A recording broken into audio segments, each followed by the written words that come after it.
Make the ground shake.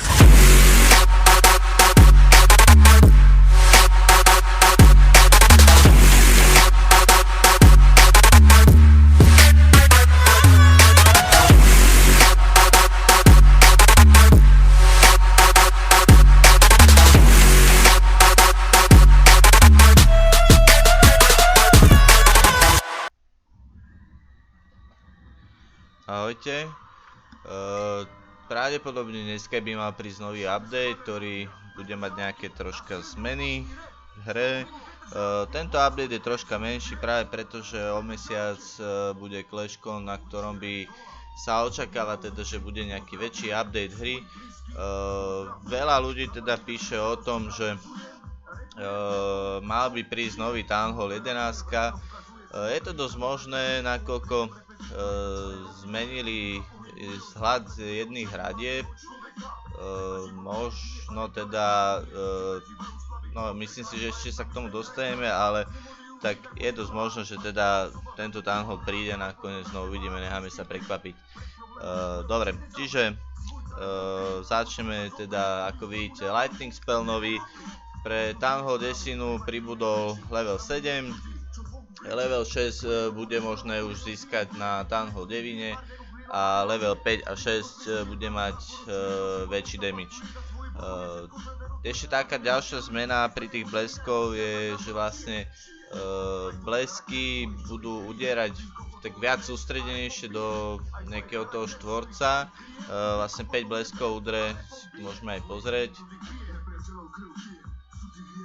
Ako vidíte, tak vlastne týchto 5 bleskov bolo tak viac menej pri sebe a jeden išiel mimo.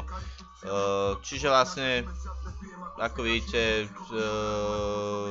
ADčko celkom slušne išlo dole, takisto aj Archer padol s Mortárom takisto. Čiže je dosť možné, že vlastne ponovom budú sa zase snažiť viac útočiť s drakmi, Town Hall 9, desiny takisto, tak uvidíme. Dobre, ďalšia zmena je Poison Spell, ktorý sa troška upravil a nebude fungovať tak ako fungoval doteraz, ale bude fungovať podobne ako funguje Inferno. Čiže čím dlhšie vlastne tá jednotka je vnútri v tom kruhu, tak tým viacej a tým rýchlejšie ju uberá života. Myslím si, že také balóny drag ešte možno padne peka na jedenkrát asi nie. Takže je dosť otázne teda na vás, čo budete používať do Clan Castle. Vidíte, že vlastne všetko dosť rýchle padne na jeden spell. A ako náhle vlastne použijete viac spellov naraz, tak v tom momente tá rýchlosť ide oveľa rýchlejšie dole.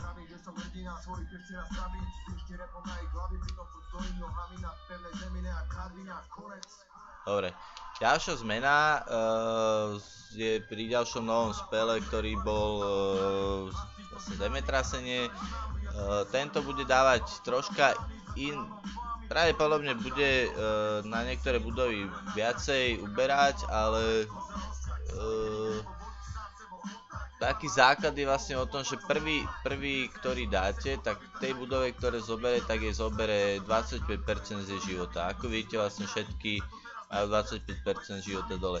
Tých 25% je vlastne z celkového HPčka, čiže ako náhle vám bude chýbať nejakých 20% na Town Halle a použijete tento spell, tak vlastne ten Town Hall by mal padnúť.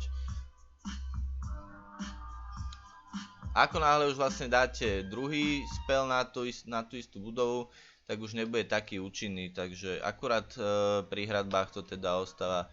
Vidíte tu tých druhý, tretí, 3 spely, 4 a hradby na najvyššej úrovni padli.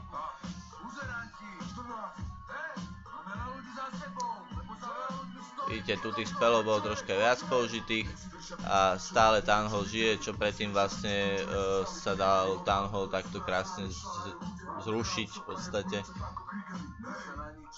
Ďalšia zmena, ktorá nastala, je pri free spelle. Týka sa to hlavne Town Hall 10, ktorý tento spell má. Ide o to, že vlastne doteraz sa dali zamraziť iba budovy, Od tohto momentu sa budú dať zamraziť aj jednotky, ktoré vyjdú z Clan Castle, takisto tuším aj Kinga Queena sa dajú zamraziť. Nie som si úplne istý, ale sa dá, že áno. Taká najväčšia zmena v tejto hre, ktorá je teda, myslím si, že veľmi dobrá zmena, je ako náhle teda vojna skončí remizou, tak túto vojnu bude o víťazovi rozhodovať to, ktorý najviac totálne zničil vlastne tie dediny, najväčšie to percento.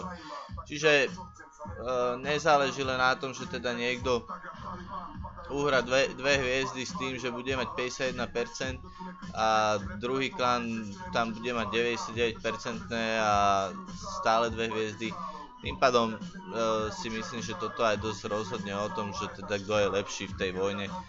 A hlavne samozrejme ten jeden získa tú výhru.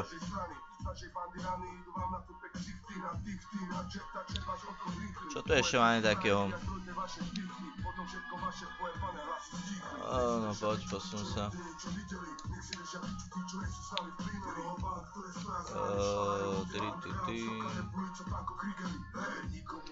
Máme tu nové valy, teda ani nie tak nové, ako len zmenené. Pre Townhall desinu level 11 hradbie pribudne nových 25, čo je celkom dobré pre desiny, aspoň si teda budú môcť viacej schovať niektoré budovy. Dá sa troška zmeniť tá hra, čo sa týka clan warov, tak to budú mať deviny voči desinám možno niečo ťažšie. A zmenil sa aj vzhľad, ako vidíte, sú také pekné lávové, predtým boli elektricky modré. Práve s týmto si myslím teda, že možno tá elektrická modrá bude pre nový Townhall pripravený, tak uvidíme, necháme sa prekvapiť. Je to len taký môj osobný názor. Myslím si, že na našej stránke Clash of Clans CZ.sk som vám aj dal zdieľať odkaz, kde sa teda hlasuje za to, ako sa budú volať tieto hradby. Také asi najviac, čo tam padá, je tá magma. Vidíte, že teda tá láva. Celkom sa to hodí teda k tomu Townhallu, takže si myslím, že celkom dobrý krok. Ďalšia vec, taká zmena, neviem, niektorí možno používali lávu v Clan Castle, niektorí nie. Ja osobne áno, celkom sa to hodilo. Je tá, že odteraz láva z Clan Castle nebude obraňovať vzdušné jednotky. Čiže ako náhle povedzme pôjde balón, drak alebo niečo, tak táto láva proste nič nespraví, nepôjde po nej.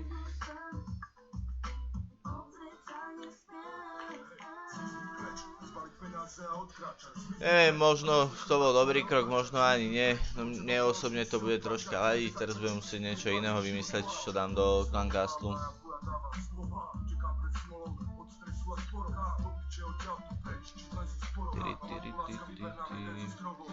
Dobre, ďalšia zmena, ktorá bude vlastne v hre. Tu máme.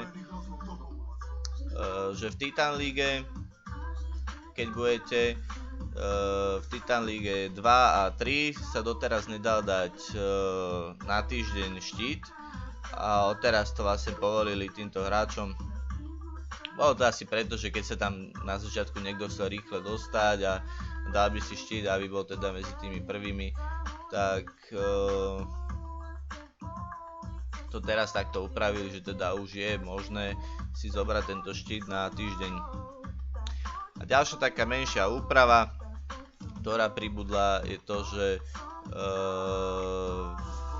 na vojnovej mape, ktorú máte, vám pribudne takisto aj toto tlačítko na skontrolovanie tých jednotiek, že či teda máte všetky jednotky.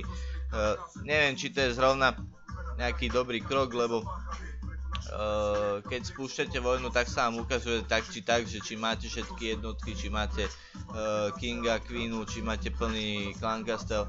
A tak pokiaľ tam ste na tej mape a komunikujete, chcete si pozrieť, že či ešte teda koľko musíte čakať alebo čo, tak možno na to sa to bude celkom hodiť. To je pre tento update všetko. Dúfam, že som vám to teda sa snažil čo najlepšie vysvetliť, ako to bude fungovať. Niektoré stránky teda udávali zlé údaje, hlavne o tom, že budú teda vojny rozhodovať tie priemerné percentá zničených dedín, ale nie je to tak, je to iba v tom prípade, že teda vojna napríklad skončí tou remízou a hovorím, myslím si, že sa môžeme tešiť o mesiac na nejaký celkom veľký update. Dúfam, že teda nás posunie niekam túto hru. Ja teda ďakujem za každý teda váš like aj subscribe a verím, že sa uvidíme pri ďalšom videu, ktoré pre vás chystám. Predpokladám, že potom si už ukážeme priamo nejaké tie nové útoky s týmito novými spellmi, alebo teda ne s novými, ako skôr zmenenými. Ďakujem a majte sa pekne. Make the ground shake.